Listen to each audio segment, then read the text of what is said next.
고대 세계의 미스터리를 이야기할 때 가장 먼저 떠오르는 것은 거대한 암석으로 세워진 메갈리스 유적들이다. 단순한 돌덩이가 아니라 누가 어떻게 만들었는지조차 설명하기 어려운 질문을 남긴 존재들이다. 움직일 수 없을 것 같은 거석을 다듬고 옮겨 문과 성소, 거대한 플랫폼을 만든 기술은 오늘날에도 고고하게 상식을 흔든다.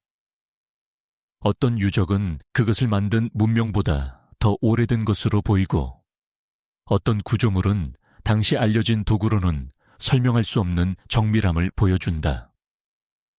용도조차 알 수 없는 채 남은 유적도 많아 그 목적은 여전히 베일에 쌓여 있다. 이 돌들 속에는 시간이 지우지 못한 고대의 지식과 인간이 잊어버린 무언가가 남아있는 듯하다. 별자리와 태양의 움직임에 맞춘 정교한 배치, 수백 톤의 돌을 먼 곳에서 운반한 흔적, 압도적인 규모는 지금도 경외심을 불러일으킨다. 이제 우리는 세계 곳곳의 메갈리스를 따라 시간의 흐름을 거슬러 올라가 보려 한다. 고대 장인이 바위에 남긴 흔적을 따라 잊힌 지식의 파편을 더듬어가는 여정이다. 이 거대한 구조물들은 단순한 돌이 아니라 오늘날 우리에게도 계속 말을 걸어오는 메시지일지 모른다. 고대의 질문을 따라가며 이제 첫 번째 유적인 페루의 아라무무르로 들어가 보겠습니다. 페루 남부의 고원 깊숙한 곳, 하유마르카 산맥의 붉은빛 암석 절벽에 자리한 한 조각은 먼 발치에서는 특별한 구조물처럼 보이지 않는다. 사원도 아니며 요새의 흔적도 없고 피라미드처럼 하늘로 치솟지도 않는다. 그러나 가까이 다가서면 그곳에는 사람의 손으로 정교하게 파낸 7m 높이의 거대한 문 형태가 드러난다. 산을 통째로 깎아 만든 거대한 직사각형의 움푹 파인 면, 그리고 그 중앙 아래에는 열쇠 구멍처럼 보이는 작은 홈이 자리하고 있다. 그 뒤에는 방도 통로도 없고 단단한 암석만이 계속될 뿐이다. 이곳이 바로 아라무무르, 혹은 신들의 문이라 불리는 남미에서 가장 불가해한 석조 구조물이다. 이 장소는 외부 세계에 거의 알려지지 않은 채 오랫동안 지역 전승 속에서만 존재했다. 아이마라 사람들은 이곳이 현실 세계와 영혼의 세계를 잇는 관문이라고 믿었다. 동굴이나 샘물 혹은 바위에 새겨진 문양들이 세계를 넘나드는 통로가 된다고 여긴 그들의 신앙 속에서 아라무무르는 자연스럽게 신성한 문으로 자리 잡았다. 전승에 따르면 샤먼들은 의식을 치를 때 이 작은 홈 앞에서 이마를 바위에 댄 채 황홀경에 빠졌고, 이를 통해 다른 차원으로 나아간다고 믿었다. 어떤 이야기에서는 실제로 사람들이 이 문을 통해 들어갔다가 다시 돌아오지 않았다고도 전한다. 스페인 정복 시대까지 전해진 한 전설에서는 한 잉카 사제가 침략을 피해 황금 원반을 들고 도망쳐 이곳에 도착했으며, 그 원반을 홈에 끼우자 바위가 열리며 사제가 그 빛 속으로 사라졌다고 한다. 이 이야기가 오래된 전승인지 후대에 덧붙여진 것인지는 알 수 없지만, 아라무무르가 세계를 잇는 문이라는 믿음은 오래도록 변하지 않았다. 고고학적으로 보았을 때도 이 구조물은 설명하기 어렵다. 안데스의 다른 대형 석조 유적과 달리 주변에는 계단도 없고 벽체나 폐허도 없으며 더 큰 건축물로 이어지는 흔적도 전혀 없다. 마치 어느 누군가가 바위를 하나의 표면처럼 다듬다만 것처럼 외딴 곳에 홀로 남아있다. 학자들은 미완의 작업이었을 가능성을 이야기한다. 거대한 직사각형 호미 바위를 잘라내기 위한 초기 단계였는지, 혹은 사원의 인면을 만들다가 중단된 것인지에 대해 의견은 분분하다. 하지만 구조의 대칭성과 작은 홈의 정교한 배치는 단순히 버려진 흔적이라 보기 어렵다. 표면에는 거친 도구 자국도 거의 보이지 않아 더욱 의도적이고 완성된 형식을 갖춘 듯한 인상을 준다. 20세기 후반 고대 미스터리에 대한 관심이 커지면서 아라무무르는 페루 밖에서도 널리 알려지기 시작했다. 어떤 이들은 이곳이 문자 그대로의 별의 관문이며 다른 세계로 이동하는 장치였다고 주장했고, 또 다른 이들은 티티카카 호수의 창세 신화와 연결해 잉카 문명의 기원이 시작된 성스러운 경관의 일부였다고 보았다. 호수는 오래전부터 신들이 물에서 솟아올라 인간에게 지혜와 질서를 전했다는 설화가 전해 내려오는 장소이기에 하늘과 산, 호수가 만나는 이 구조물은 상징적 의미를 지녔다고 여겨졌다. 오늘날 이곳에 도달하기 위해서는 거친 고산지대를 직접 걸어 들어가야 한다. 바람 소리만 울리는 고요한 풍경 속에 거대한 문은 사람 몇 명을 포용할 만큼의 크기로 우뚝 서 있다. 작은 홈은 한 사람이 이마를 댈 수 있을 만큼의 높이에 자리하여 의식을 치르기 위한 용도로 쓰였을 가능성을 떠올리게 한다.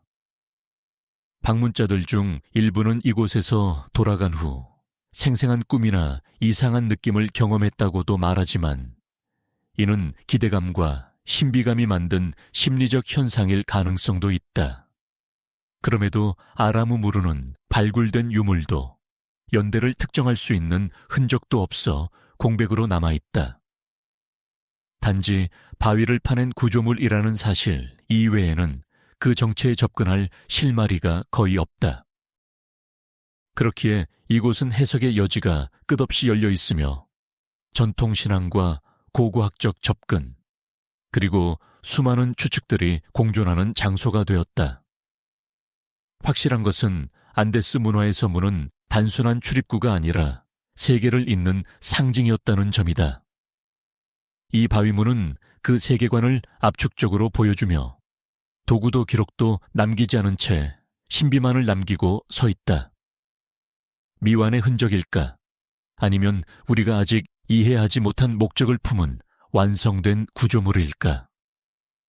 답은 여전히 바위 속에 잠들어 있다. 아라무무르가 남긴 미완의 의문을 뒤로하고 이제 두 번째 유적인 볼리비아의 사마이파타를 살펴보겠습니다. 볼리비아의 남쪽 고원지대, 작은 마을 사마이파타 근처에는 산 전체가 인간의 손으로 새롭게 태어난 듯한 거대한 암석 언덕이 자리하고 있다. 이곳은 길이 약 220m에 이르는 사암층으로 이루어져 있으며 정상부 전체가 계단식 테라스와 홈, 수로, 틈, 직선과 기하학적 무늬들로 정교하게 깎여 있다. 다른 고대 유적처럼 돌을 쌓아 건물을 만든 것이 아니라 하나의 거대한 산을 그대로 깎아 신성한 공간으로 만들어낸 것이다. 정상에 서면 건물 안에 있는 것이 아니라 산 자체가 하나의 성격으로 바뀐 듯한 감각을 준다. 스페인인들이 17세기에 이곳을 발견했을 때 요새라고 오해해 엘푸에르테라는 이름을 붙였지만 실제로는 방어시설과는 거리가 먼 형태다. 이곳은 수천 년에 걸쳐 여러 문화가 이용한 흔적을 지닌다. 잉카 이전의 고대 집단부터 15세기 잉카 제국에 이르기까지 다양한 집단이 이 암석 언덕을 의뢰 공간으로 받아들였고 그때마다 새로운 구조물을 더하고 고쳤었다. 표면을 가로지르는 깊은 홈들은 물길처럼 보이며 수많은 움푹 팬 자리들은 제2용 공간 또는 천문 관측 지점으로 추정된다. 일부는 언덕 아래의 풍경을 내려다보는 좌석처럼 깎여 있어 의식의 중심이 되었을 가능성을 보여준다. 또 어떤 선들은 수평선과 정확히 맞춰져 있어 천체의 움직임을 추적하기 위해 쓰였을 것이라는 해석도 있다. 이렇게 산 전체를 깎아 만든 구조는 단순한 재단의 규모를 넘어선다. 작은 신전으로도 충분했을 행위를 굳이 거대한 언덕을 통째로 다듬어 수행했다는 점에서 이곳이 보통의 목적을 넘어 특별한 의미를 지녔음을 시사한다. 일부 고고학자들은 이곳이 물을 다루는 성스러운 시설이었다고 본다. 표면을 따라 흐르도록 설계된 수로들은 빗물을 바다산 아래로 흘려보내는 기능을 갖고 있다. 물이 귀하고 기후변화가 극심한 안데스 문화에서 물은 생명과 신의 영역을 상징했으며 물길을 바위에 새기는 행위 자체가 우주의 질서를 모방하는 의식이었을 가능성이 있다. 자연의 산을 작은 우주로 재현하고 하늘과 대지, 물을 연결하는 신성한 모델을 만든 셈이다. 잉카 제국이 이 지역을 장악한 15세기 이후 이곳은 잉카의 국가 종교 체계 속에서 다시금 성역으로 편입되었다. 잉카는 기존의 성지를 흡수하여 국가적 성소로 재정립하는 방식을 취했기 때문에 사마이파타도 그 전통 안에서 사용되었다. 이후 스페인인들이 도착했을 때는 요새로 오인하고 주변에 작은 정착지를 세우기도 했으나 본래의 의미를 정확히 파악하지는 못했다. 그러나 오늘날까지도 이곳의 기능은 완전히 해석되지 않았다. 방어용으로 보기에는 구조가 지나치게 개방적이며 군사적 흔적도 없다. 천문 관측소로 보자니 너무나 거대한 규모이며 단순한 제공간으로 보기에도 너무나 복잡하고 정교하다. 그저 산 전체를 깎아 만든 성스러운 무대, 자연과 우주의 질서를 반영한 신성 공간이라는 해석만이 가장 가까운 설명으로 남아있다. 정상부의 서면산 아래로 펼쳐지는 안데스의 광활한 풍경이 시야를 가득 채우고 바람이 깎아낸 듯한 홈과 선들이 발 아래에 정밀한 문양처럼 펼쳐진다. 마치 신과 인간이 함께 서는 무대를 만들려 했던 고대 장인의 의도가 바위에 그대로 남아있는 듯하다. 발굴 조사에서는 정상부 주변에 거주지와 제2용 건물의 흔적이 드러나 이 거대한 암석 구조물이 단독 유적이 아니라 하나의 을의 단지였음을 보여준다. 주변 공동체는 이곳을 중심으로 중요한 제의를 거행했을 가능성이 높으며 산 전체가 곧 신성한 중심축 역할을 했던 것으로 보인다. 그렇다면 왜 산 전체를 깎는 엄청난 노력을 들였을까? 작은 신전 하나면 충분했을 일을 왜 세대에 걸쳐 이어가며 거대한 규모로 확장했을까? 이는 이곳이 단순한 종교적 공간을 넘어 공동체의 정체성과 질서를 상징하는 구조물이었음을 암시한다. 오늘날에도 이 거대한 산은 많은 의문을 남긴다. 무엇을 위해, 누구를 위해 이런 규모의 조형을 만들었는가? 바람에 닳은 홈들은 무엇을 상징했으며 세대를 거쳐 이어진 노동은 어떤 신념을 반영한 것인가? 해석은 여전히 갈림길에 서 있지만 한 가지는 분명하다. 사마이파타는 단순한 암석 언덕이 아니라 고대인들이 자연을 신의 무대로 재창조한 위대한 유산이라는 점이다. 산 전체를 깎아 만든 사마이파타의 신성한 구조를 지나 이제 세 번째 유적인 인도네시아의 구뵉파당으로 이동하겠습니다. 인도네시아 서자바의 울창한 고원지대, 안개가 자주 내려앉는 숲속 능선 위에는 오랫동안 지역 주민들에게만 알려져 있던 신비로운 언덕이 있다. 구뵉파당이라 불리는 이곳은 20세기 들어서야 고고학계의 주목을 받기 시작했다. 멀리서 보면 층층이 쌓인 계단식 언덕처럼 보이지만 가까이 다가가면 자연 지형이 아니라 사람의 손으로 정교하게 배열된 화산석으로 이루어진 거대한 구조물임이 드러난다. 정상까지 이어지는 5개의 테라스는 모두 육각형 모양으로 갈라진 현무암 기둥들을 깎아 배치한 것이며 어느 방향에서 보아도 의도된 질서가 느껴진다. 이곳을 걷다 보면 언덕 자체가 하나의 돌로 된 피라미드처럼 변해버린 듯한 인상을 준다. 20세기 초 네덜란드 탐사대가 처음 이곳을 기록했을 때만 해도 단순한 자연 안반으로 여겨졌다. 그러나 이후 발굴을 통해 인위적으로 다듬어진 테라스와 축대, 성렬이 드러나면서 이곳이 거대한 선사시대의 유적임이 밝혀졌다. 주류 고고학은 표면에 보이는 구조물을 기원전 500년 무렵으로 추정하며 당시 인도네시아 전역에 존재하던 것석 문화의 일종으로 해석한다. 실제로 동남아시아 각지에는 조상 숭배나 공동체 제의와 관련된 다양한 형태의 메갈리스 전통이 남아있다. 그러나 군웅파당이 특별한 이유는 단순히 규모 때문만이 아니다. 2010년대 이후 인도네시아 연구팀이 지표 투가레이더와 시추 조사, 지정이 분석을 통해 언덕 내부를 조사하면서 충격적인 주장이 제기되었다. 표면의 테라스보다 훨씬 깊은 지층에서 규칙적인 구조물 흔적이 나타났다는 것이다. 어떤 연구에서는 이 구조물이 최대 2만 년 전으로 거슬러 올라갈 수 있다는 분석까지 제시했다. 만약 사실이라면 이는 농경도 도시도 존재하지 않았던 빙하기 말기의 인류가 이미 거대한 석조 건축을 수행했다는 뜻이 된다. 이 가설은 전 세계 학계에 큰 반향을 일으켰다. 그러나 반대 의견도 거세다. 군웅파당을 이루는 현무암은 자연적으로 규칙적인 기둥 형태로 갈라지기 때문에 깊은 지층에서 나타난 패턴이 실제 구조물이 아니라 자연 지질 현상일 가능성도 있다는 것이다. 또 탄소 연대 측정에 사용된 유기물이 건축 당시가 아니라 훗날 흘러들어간 토양의 잔해일 수 있다는 지적도 있다.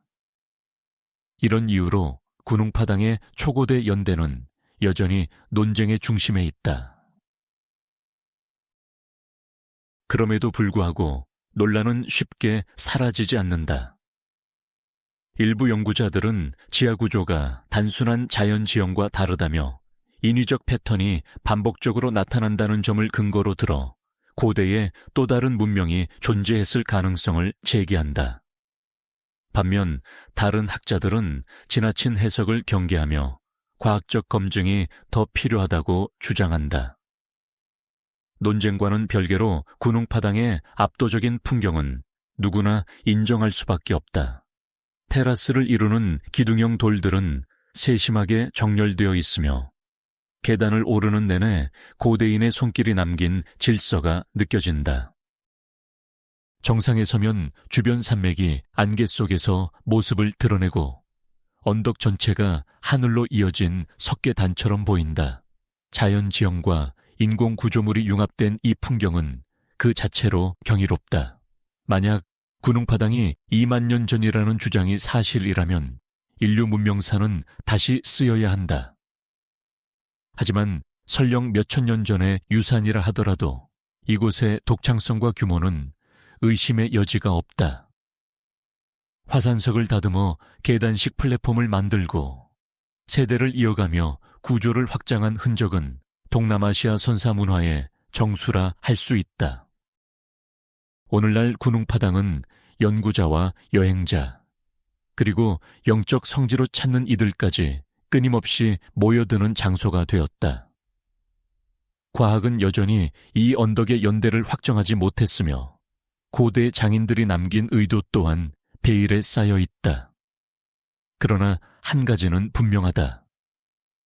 군웅파당은 자연과 인간의 경계가 사라진 곳, 잊힌 시간의 층위가 돌 속에서 속삭이는 장소이며 인류가 남긴 가장 신비로운 메갈리스 중 하나라는 사실이다. 군웅파당이 남긴 연대 논쟁을 뒤로한 채 다시 남미로 향해 네 번째 유적인 아카파나를 살펴보겠습니다.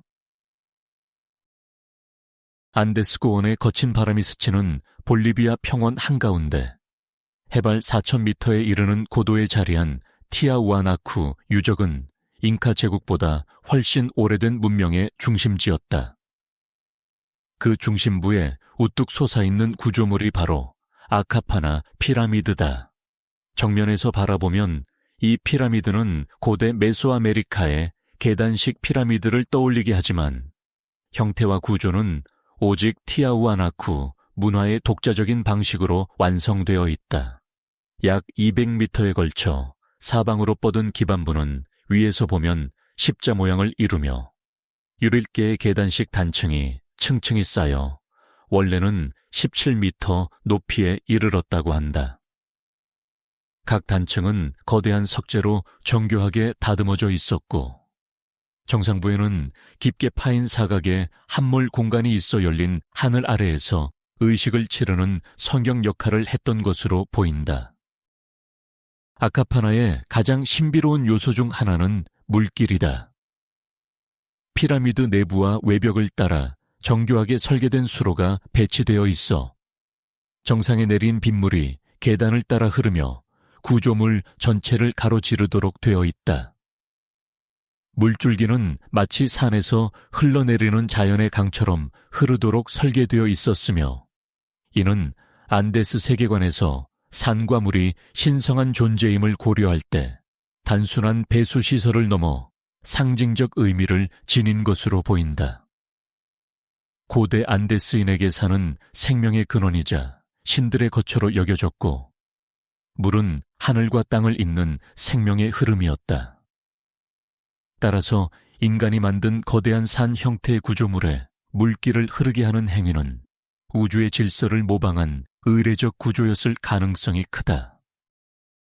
티아우아나쿠 문명은 500년에서 1000년 사이에 절정을 이루었으며 광대한 고원을 통제하는 강력한 종교 정치 중심지였다. 아카파나는 이 문명의 정신을 압축한 건축물로 여겨지며 그 규모는 공동체의 조직력과 기술 수준을 짐작하게 한다.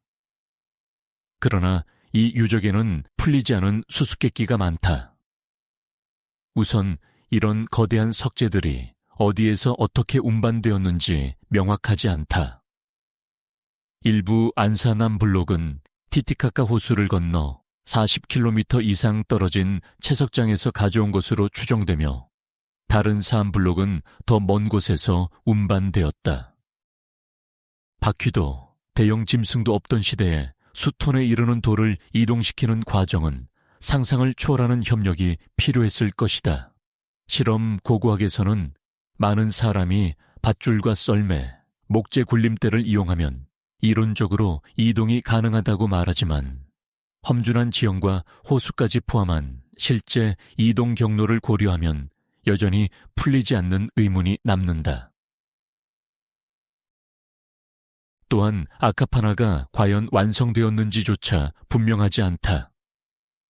스페인인들이 16세기에 이곳에 도착했을 때 이미 구조물은 붕괴되어 있었고 현지 주민들이 돌을 가져가 건축 자재로 사용한 흔적도 남아 있었다. 하지만 일부 연구자들은 애초에 피라미드가 완전히 마무리되지 않았다고 본다. 특정 단층과 코너 부분은 미완으로 보이며 전체 형태가 완전한 대칭을 이루지 않는다는 점에서 공사가 중단된 가능성이 제기된다. 티아우아나쿠 문명이 어떻게 쇠퇴했는지도 명확하지 않다. 문자 기록이 남아있지 않아 기후변화, 가뭄, 사회적 붕괴 등 여러 가설만 존재한다. 그렇기에 아카파나가 어떤 목적을 위해 얼마나 완성된 형태로 사용되었는지는 끝내 풀리지 않은 채 남아있다. 오늘날 아카파나는 대부분 흙과 돌이 드러난 낮은 언덕처럼 보이지만 고대의 모습으로 복원하면 그 장엄함은 상상을 초월한다. 매끄럽게 다듬어진 석재로 이뤄진 계단식 단층, 물길이 흐르는 경사면, 하늘을 향해 열린 한물식 제 공간은 고원의 황량한 풍경 속에서 하나의 인공산이자 우주의 축을 형상화한 구조물처럼 솟아 있었을 것이다. 정상에 서면 끝없이 펼쳐진 알티플라노 평원이 시야를 가득 채우고 그 위에 서 있는 인간은 마치 하늘과 땅이 맞닿는 지점에 서 있는 듯한 감각을 느꼈을 것이다. 아카파나를 바라보며 떠오르는 질문은 단순하지만 깊다. 이 거대한 인공산은 과연 무엇을 상징했는가? 왜 이토록 방대한 노동력을 들여 만들어야 했는가? 정상에서 흐르는 물은 무엇을 의미했는가? 그리고 이 구조물은 정말 미완으로 남은 것인가? 아니면 우리가 모르는 완성된 형태가 있었던 것인가? 티아우아나쿠는 침묵하고 돌만이 대답을 대신한다. 그러나 그 돌은 고대 문명이 자연, 물, 하늘을 하나의 질서로 묶어내려 했던 세계관을 여전히 품고 있다. 아카파나의 거대한 인공산을 벗어나면 이번에는 5번째 유적 페루의 마르카우아시로 이어집니다.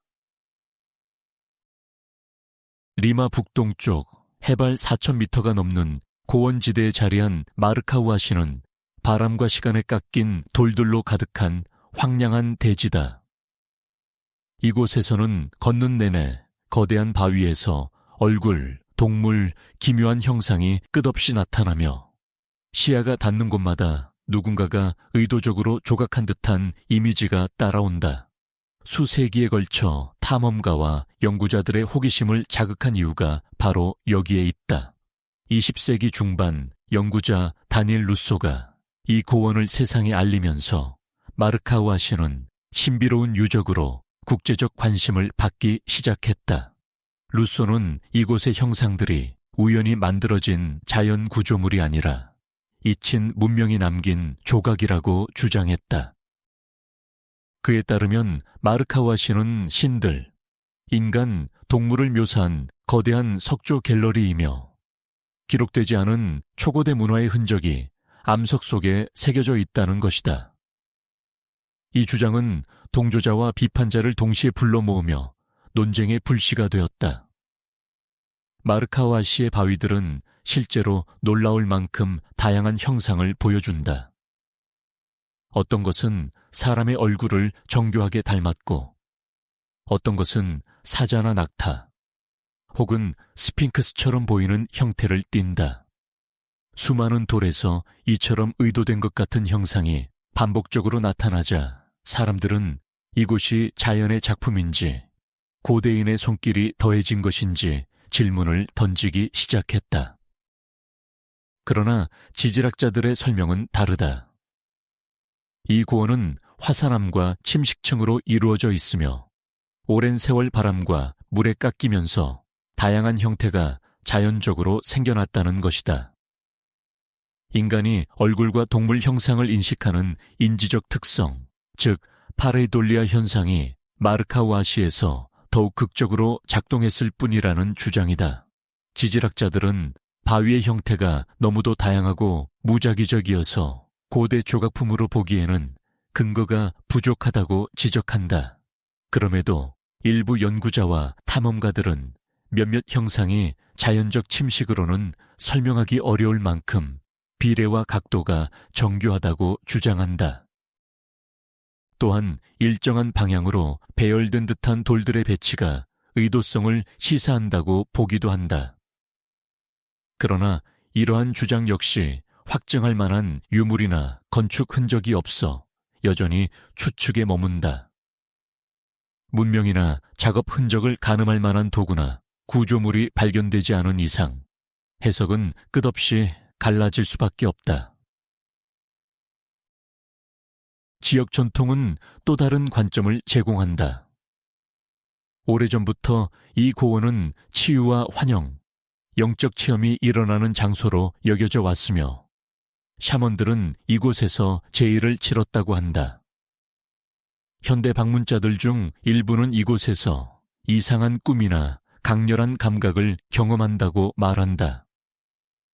고원의 높은 고도와 고립된 환경이 이러한 체험을 자극했을 가능성이 크지만 신비한 전승은 곳곳에서 여전히 살아있다. 더 나아가 어떤 이들은 이곳의 거대한 형상들이 별자리와 연결되어 있으며 하늘의 움직임을 반영하는 고대적 신성기호라고 주장한다. 일부 극단적 해석에서는 외계 문명과의 관련성까지 제기하지만 이는 과학적 근거가 없어 학계에서는 받아들여지지 않는다. 문제는 마르카와시에서 고고학적 발굴이 거의 이루어지지 않았다는 점이다. 다른 유적들처럼 구조물이나 유물이 층위별로 발견되는 것도 아니고 인공적인 축조 흔적도 명확하지 않다. 그저 바위와 형상만이 존재할 뿐이다. 이 때문에 학문적 해석은 더욱 어려워지고 자연적 침식과 인위적 조형 사이의 논쟁은 지금도 결론 없이 이어진다. 그러나 그 어떤 해석을 택하든 마르카와시가 만들어내는 경험은 독특하다. 끝없이 펼쳐진 고원의 바람 속에서 바위는 서로 다른 얼굴을 드러내고 빛의 각도에 따라 전혀 다른 형상이 떠오른다.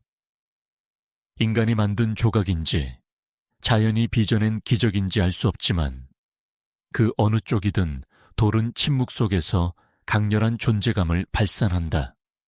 결국 질문은 하나로 귀결된다. 이 형상들은 고대의 조각인가? 아니면 우리의 눈이 만들어낸 환상인가? 마르카와시는 이 질문에 대답하지 않는다. 답을 내릴 수 있는 단서도 남기지 않는다. 그래서 이 고원은 더욱 신비롭고 더욱 깊은 침묵으로 사람들을 끌어들인다. 얼굴처럼 보이는 바위들이 가득한 마르카와시를 지나 6번째 유적인 아르메니아의 조라츠 카레르로 이동하겠습니다. 아르메니아 남부의 쉐닉 고원. 거센 바람이 끝없이 흐르는 황량한 들판 위에는 수백 개의 현무암 거석이 침묵한 채 서 있다. 조라츠 카레르라 불리는 이곳은 멀리서 보면 흩어진 돌무더기처럼 보이지만 가까이 다가서면 돌들은 일정한 방향과 강역을 유지한 채 배치되어 있으며 그 일부에는 정교하게 뚫린 원형 구멍까지 남아있다. 이 신비로운 석구는 수십 년 동안 연구자와 탐험가, 여행객들의 호기심을 자극해왔다. 유적은 약 7헥타르에 걸쳐 펼쳐져 있으며 200개가 넘는 돌기둥이 줄지어 서 있거나 원형 구조를 이루고 있다. 각각의 돌은 몇 톤에 달하는 무게를 지니며 돌의 표면을 관통하는 구멍들은 마치 무엇인가를 바라보도록 설계된 관측 장치처럼 보인다. 일부 연구자들은 이 구멍들이 태양이나 별, 계절의 변화를 관측하기 위한 일종의 천문 장치였다고 해석한다.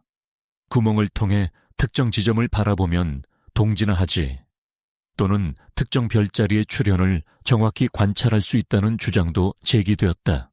이러한 해석은 조라츠 카레르가 고대 아르메니아인들의 천문 관측소였다는 가능성을 열어준다. 그러나 유적의 성격은 한 가지로 규정하기 어렵다. 발굴 조사에서는 이곳 일대에서 여러 매장 흔적이 발견되어 조라츠 카레르가 단순한 관측시설이 아니라 고대 공동체의 묘역으로도 사용되었음을 보여준다. 즉, 이곳은 하늘과 죽음, 생명과 의례가 뒤섞인 복합적 선격이었을 가능성이 크다. 하늘의 움직임을 추적하는 돌기둥 옆에서 조상들의 무덤이 발견된 것은 고대 아르메니아인들이 하늘과 영혼을 동일한 질서 속에 놓았음을 암시한다. 문제는 이 유적의 연대가 명확하지 않다는 점이다. 어떤 학자는 조라츠 카레르를 기원전 2000년경 청동기 시대의 유적으로 보지만 다른 학자들은 돌의 풍화 패턴과 일부 구조의 양식을 근거로 기원전 5도 500년에서 7 500년까지 거슬러 올라갈 가능성을 제기한다. 만약 이 주장이 사실이라면 조라츠 카레르는 세계에서 가장 오래된 거석 천문시설 중 하나가 된다. 하지만 매장 유구와 도자기 파편 등은 청동기 시대와 일치해 보다 젊은 연대를 지지하는 반론도 있다. 연대 논쟁은 지금도 결론이 없다. 석기둥에 뚫린 구멍 또한 논란의 대상이다. 일부는 고도의 정확도로 뚫린 이 구멍이 천문 관측을 위한 장치였다고 보지만 다른 연구자들은 목재보나 구조물을 지탱하기 위한 기능적 요소였을 가능성을 제기한다. 더 나아가 일부 구멍은 후대에 만들어진 것이라는 주장도 있어 유적 전체가 단일 시기에 조성된 것이 아니라 긴 시간에 걸쳐 여러 세대가 손을 보탰을 가능성이 있다. 조라츠 카레르를 만든 이들에 대해서도 의견은 분분하다. 청동기 시대 아르메니아 고원에 살던 지역 공동체가 가장 유력한 후보이지만 더 오래된 연대를 지지하는 학설에서는 이름조차 전해지지 않는 이친 집단이 이곳을 선격으로 삼았을 가능성을 언급한다. 그러나 어떤 경우든 이 석기둥들이 강력한 의례적 의미를 지녔다는 사실은 부정하기 어렵다. 오늘날 조라츠 카레르를 찾는 이들은 이곳을 단순한 유적이 아니라 하늘과 땅이 교차하는 장으로 느낀다고 말한다. 검은 현무암 기둥들은 바람 속에 묵묵히 서 있고 그 구멍들은 마치 누군가를 기다리듯 하늘을 향한다. 그 돌들을 통해 멀리 수평선을 바라보면 고대의 천문관이 이곳에서 어떤 하늘을 바라보았는지 상상하게 된다. 학문적 논쟁은 여전히 계속되지만 조라츠 카레르가 고대인의 상징 세계, 천문 지식, 그리고 죽음에 대한 이해가 뒤얽힌 복합적 성소였다는 사실만은 분명하다. 하늘의 움직임을 기록하고 조상들의 영혼을 기리는 장소, 고대인의 의식과 시선이 돌에 새겨진 장소. 이 석기둥들은 말없이 서 있으나 그 정렬과 구멍 속에는 고대인이 남긴 질문이 아직 사라지지 않은 채 살아있다. 하늘을 향한 돌기둥들이 남긴 의문을 뒤로하고 이제 7번째 유적인 에티오피아 티아로 넘어가겠습니다. 에티오피아 남부 고원지대 티아라 불리는 들판에는 하늘을 향해 곧게 선 돌기둥들이 정적 속에 놓여 있다. 오늘날 유네스코 세계유산으로 지정된 36개의 거석은 전체 규모의 일부에 불과하며 주변 지역에는 수백 개에 이르는 돌기둥들이 흩어져 있다고 알려져 있다. 이 돌기둥들은 높이도 형태도 제각각이지만 공통적으로 인간의 손으로 정교하게 세워졌으며 묵직한 침묵 속에서 오래된 전승을 간직하고 있다. 티아의 거석들이 특별한 이유는 그 표면에 새겨진 문양 때문이다. 다른 지역의 단순한 석비와 달리 이곳의 돌기둥에는 검 형상이 뚜렷하게 조각되어 있다. 어떤 것은 칼자루와 가로날이 선명하며 어떤 것은 눕혀진 칼처럼 보인다. 추상적 기호와 기하학적 무늬도 함께 등장하는데 이 문양들이 무엇을 의미하는지는 여전히 논쟁의 대상이다. 많은 연구자들은 검 문양이 전사나 공동체의 지도자를 상징한다고 보고 이 돌기둥이 무덤을 기념하는 표석으로 사용되었을 가능성을 제기한다. 반면 다른 학자들은 검이 권력이나 영적 보호의 상징일 수 있다고 해석하기도 한다. 발굴 조사에서 돌기둥 주변과 아래에서 인골이 발견되면서 티아가 매장지로 사용되었다는 사실이 확인되었다. 그러나 돌과 상징의 의미는 단순히 한 사람의 무덤을 넘어서 더 넓은 문화적 전통과 연결되어 있을 가능성이 크다. 검의 형태가 반복되는 이유, 그리고 그 옆에 새겨진 원형이나 교차 무늬가 무엇을 뜻하는지는 지금으로서는 알 수 없다. 이는 고대 에티오피아인들이 남긴 시각적 언어가 이미 사라져버렸기 때문이다. 연대 역시 정확히 규명되지 않았다. 일반적으로 티아의 돌기둥은 10세기에서 15세기 사이에 만들어진 것으로 추정되지만 에티오피아 전역의 거석 문화는 그보다 훨씬 오래전부터 존재했다.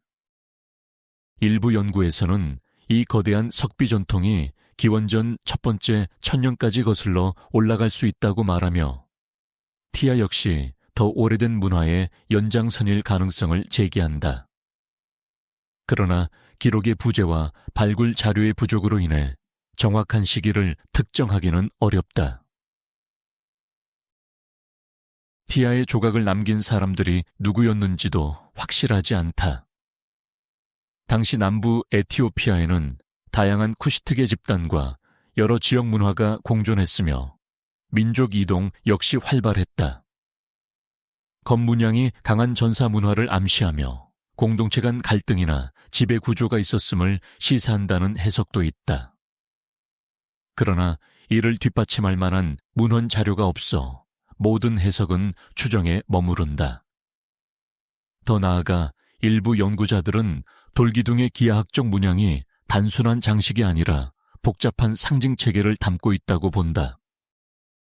원형은 태양이나 생명의 주기를, 교차무늬는 공동체 간의 결속이나 의례적 행위를 나타낸다는 등 다양한 해석이 존재한다. 더 급진적인 시각에서는 티아가 광범위한 영적 천문적 전통의 일부였으며 돌기둥들이 거대한 상징 체계에 노드 역할을 했다고 주장하기도 한다.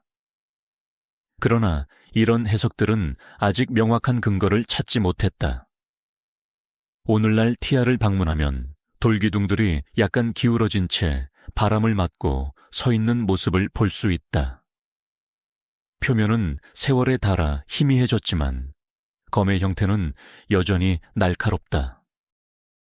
어떤 돌기둥의 문양은 위를 향한 칼처럼 생기를 머금고 있고 다른 것은 수평으로 놓여 마치 죽음을 상징하는 듯한 분위기를 띈다. 기하학적 기호들은 해독할 수 없는 언어처럼 느껴지며 돌 위에 새겨진 선들은 오래전 누군가의 신념과 세계관을 은밀히 드러내고 있다. 에티오피아는 아프리카에서 가장 오래된 거석 문화 중 하나를 보유하고 있지만 이 문화를 남긴 집단의 목소리는 대부분 사라졌다. 티아에 서 있는 돌기둥들은 조각가의 이름도 의미도 목적도 잃어버렸지만 그 거대한 침묵 속에서 강렬한 상징성을 드러낸다. 검은 이곳에서 생명과 죽음, 권력과 보호, 혹은 공동체의 정체성을 상징했을지도 모른다. 하지만 진실은 돌 속에 묻혀 있으며 우리가 할 수 있는 것은 그 앞에서 조용히 질문을 던지는 것뿐이다.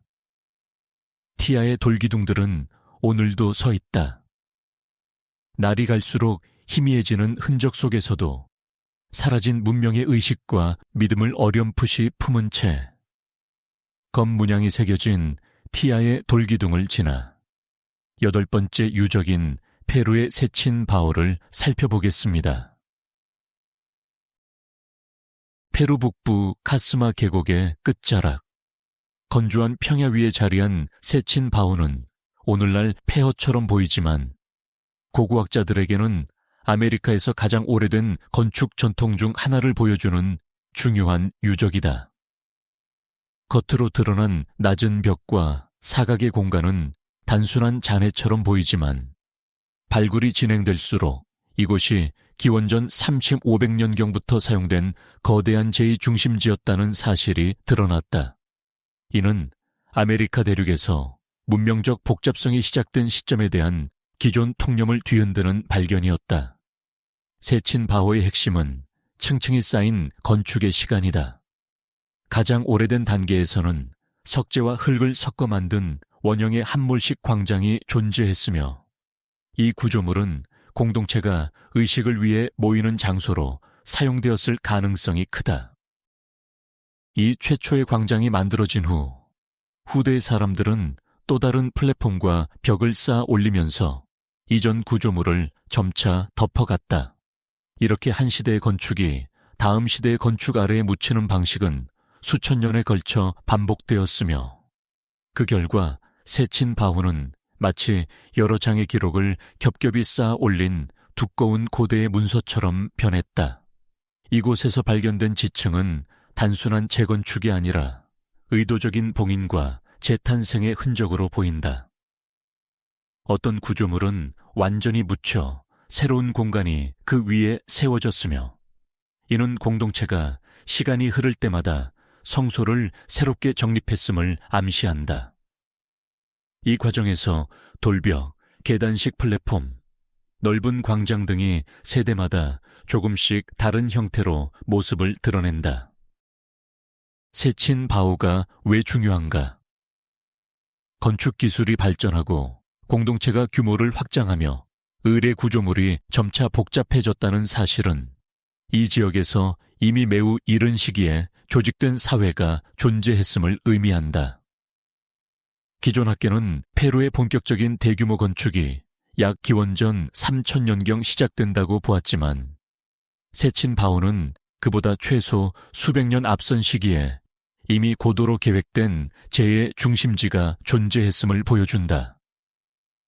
이는 안데스 문명이 고대 근동, 이집트, 메소포타미아처럼 독자적으로 일찍 복잡성을 발달시켰다는 점을 강하게 시사한다. 그러나 세친 바오의 건축자들은 기록을 남기지 않았다. 이 지역에는 수천 년 동안 다양한 공동체가 거주했지만 가장 초기의 건설자들이 누구였는지에 대한 단서는 없다. 남아있는 것은 구조물의 형태와 그 위에 덧씌워진 시간의 흔적뿐이다. 건축 기술 또한 시대에 따라 변했다. 초기의 벽은 거친 돌을 진흙으로 결합해 만들었고 이후 세대에서는 더 정교한 석조 방식이 등장했다. 계단식 플랫폼과 직선으로 이어진 벽체는 시간이 흐르면서 점점 더 정밀해졌으며 광장을 둘러싼 구조물들은 규모와 형태가 다양해졌다. 세친 바오에서 반복된 덮고 다시 짓는 방식은 고고학자들에게 흥미로운 질문을 던진다.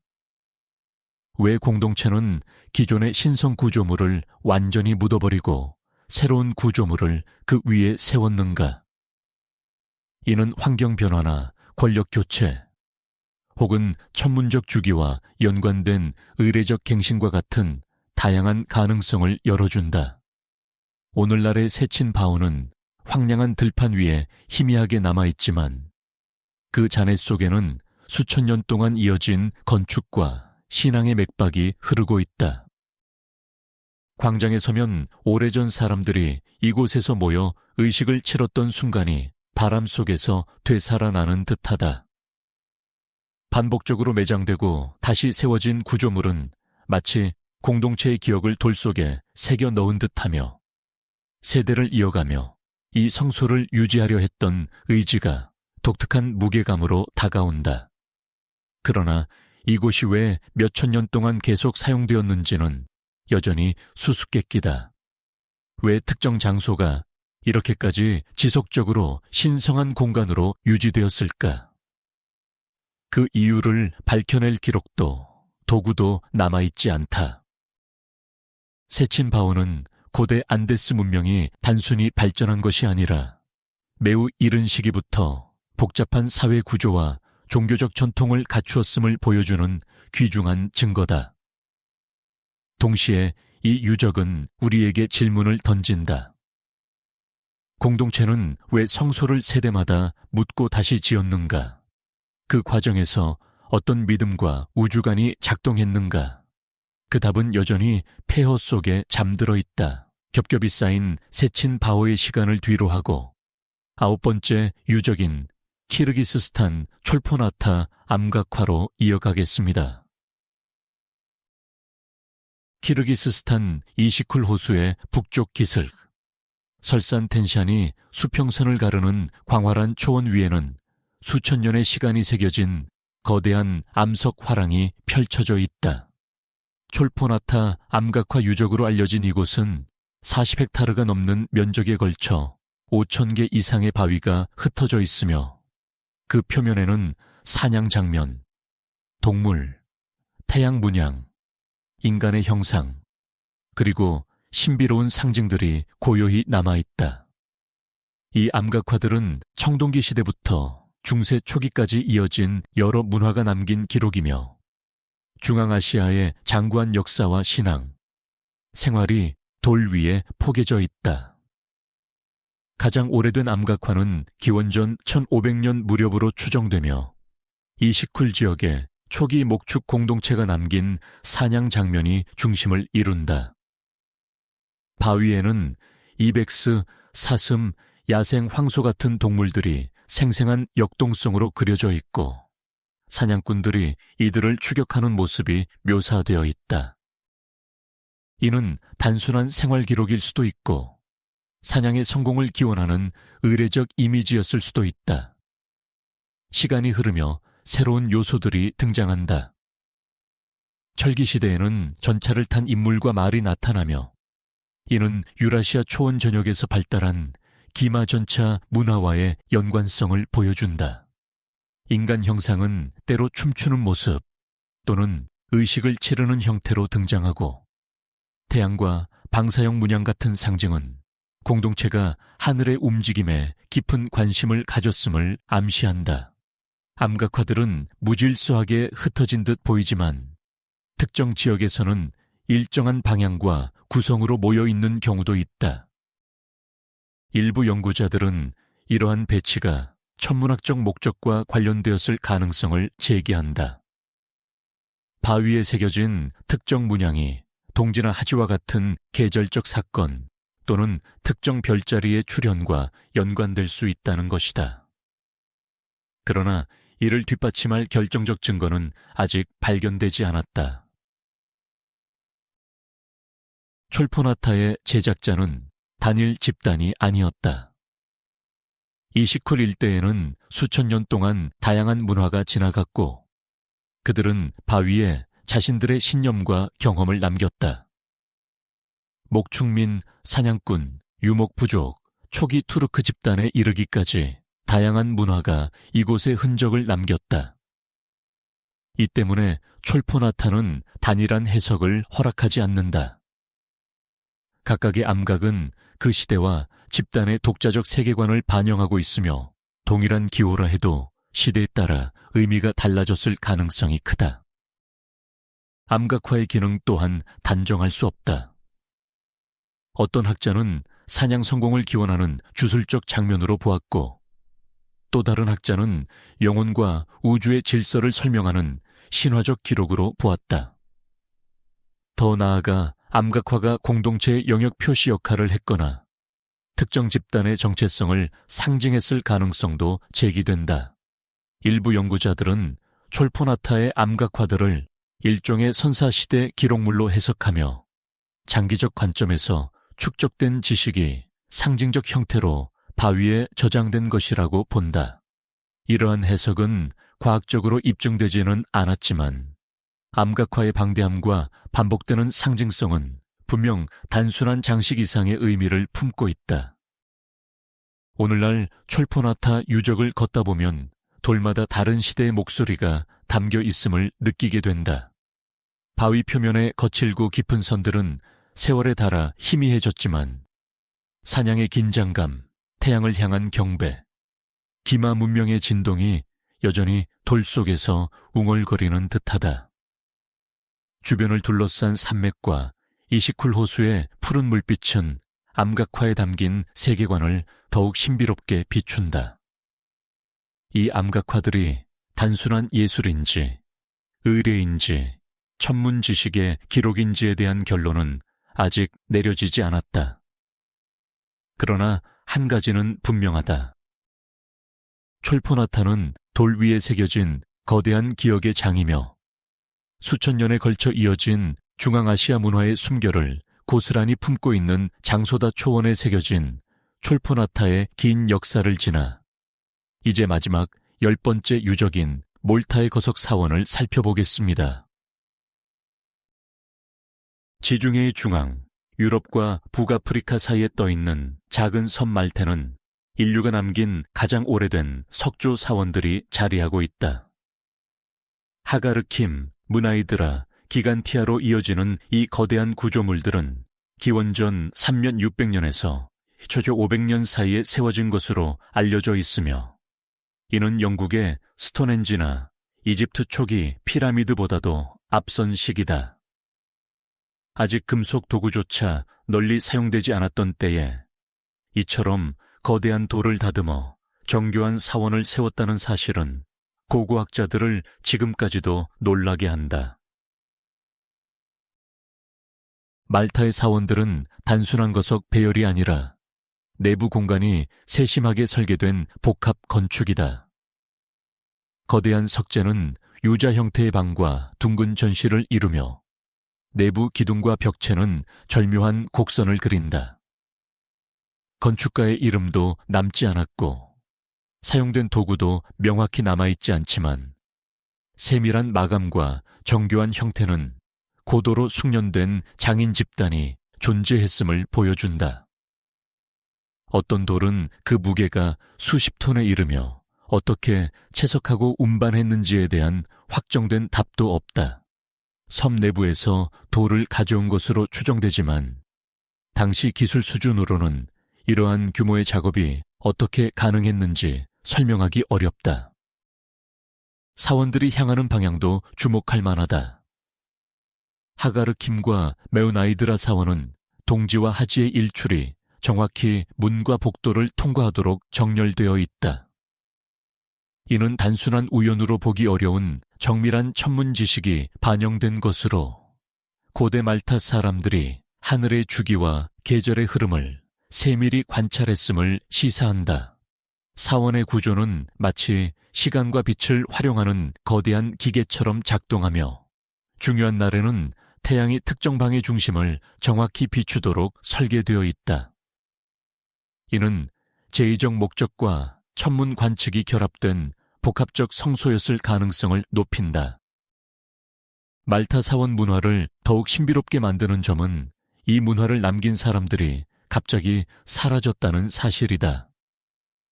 기원전 약 2500년 이후 이 섬의 거석 사원은 더 이상 사용되지 않았고 새로운 유형의 공동체가 도착해 이전 문화를 대체했다. 왜 사원 건설이 중단되었는지, 그리고 그 문화를 이루던 사람들이 어디로 갔는지는 아직도 밝혀지지 않았다. 기후변화, 사회적 붕괴, 외부 집단의 이주 등 다양한 가설이 존재하지만 직접적인 증거는 없다. 남아있는 것은 사원과 그 돌들이 품은 침묵뿐이다. 유적의 세부를 살펴보면 작은 조각과 상징도 곳곳에서 발견된다. 특히 풍만한 몸을 가진 여성 조각상들은 풍요와 생명 혹은 여신 숭배와 관련되었을 가능성이 제기된다. 이러한 조각들은 석사원의 제의적 성격과 연결되며 공동체가 생명과 재생의 상징을 중요시했음을 암시한다. 그러나 이러한 해석 역시 확실한 증거가 없어 하나의 가능성으로 남아있을 뿐이다. 말타 사원은 종종 세계 최초의 기념비적 건축 문화 중 하나로 꼽힌다. 이는 단순히 오래되었기 때문만이 아니라 당시 인류가 기술적으로나 사회적으로 매우 높은 수준의 조직력을 갖추고 있었음을 보여주기 때문이다. 거대한 석재를 정밀하게 다듬어 복잡한 구조물을 세우고 천문학적 정렬을 반영한 설계를 도입하며 수백 년에 걸쳐 같은 장소에서 의례를 이어갔다는 사실은 이 작은 섬 공동체가 얼마나 깊이 있는 세계관을 가지고 있었는지 말해준다. 오늘날 사원을 거닐다 보면 남아있는 벽돌 하나하나가 세월의 무게를 견디며 고대인의 숨결을 품고 있는 듯하다. 바다에서 불어오는 바람과 햇빛이 돌 표면을 스치면 수천 년 전 이곳에서 행해졌던 의식과 기도가 어렴풋이 되살아나는 듯하다. 사원은 무너졌지만 그 안에 흐르던 세계관은 돌 속에 여전히 남아있다. 말타의 거석 사원들은 인류가 어떻게 자연을 이해하고 신과 세계를 해석하며 공동체의 질서를 구축했는지를 보여주는 장대한 유산이다. 그리고 그 사원을 만든 사람들은 사라졌지만 그들이 남긴 돌의 언어는 여전히 우리에게 질문을 던진다. 인간은 왜 이토록 거대한 돌을 세우고 하늘의 움직임을 구조물 속에 새겨 넣었는가? 그 답은 바람과 돌의 침묵 속에 묻혀 있다. 말타 사원이 남긴 오래된 침묵을 끝으로 이제 전체 여정을 정리하며 결론으로 넘어가겠습니다. 지금까지 우리는 아라무무르부터 말타 사원까지 서로 다른 대륙에 흩어진 10가지 거석 유적을 살펴보았다. 모습은 달랐지만 공통점은 분명하다. 그 구조물들을 완전히 설명할 수 없으며 목적과 의미가 아직도 베일 속에 있다는 것이다. 고대인들은 기록을 남기지 않았고 시간이 흐르며 그들의 언어와 신앙, 건축의 본래 의도는 사라졌다. 남은 것은 돌뿐이지만 그 돌들은 자연과 하늘, 삶과 죽음을 이해하려 했던 고대인의 세계관을 조용히 증언한다. 어떤 유적은 성격이었을 것이고 어떤 유적은 공동체의 중심지 혹은 천문 장치였을 가능성도 있다. 그러나 결정적인 증거는 부족해 해석은 늘 열려 있다. 현대 고고학은 과학적 분석으로 과거를 밝히려 하지만 여전히 많은 질문이 남는다. 왜 이토록 거대한 구조물을 만들었는가? 어떤 지식이 이를 가능하게 했는가? 그리고 그들을 만든 사람들은 어디로 사라졌는가? 분명한 것은 인류가 아주 오래전부터 자연을 관찰하고 상징을 만들며 세계의 질서를 돌에 새겨왔다는 사실이다. 세계 곳곳의 거석 유적은 잊힌 문명이 남긴 질문이며 지금도 바람 속에서 우리를 향해 속삭이고 있다. 우리가 할 수 있는 일은 그 돌들을 바라보며 질문을 계속하는 것이다. 그 질문이야말로 이뤄진 문명을 이해하기 위한 출발점이며 언젠가 침묵 속에 감춰진 답이 조금씩 모습을 드러낼지도 모른다.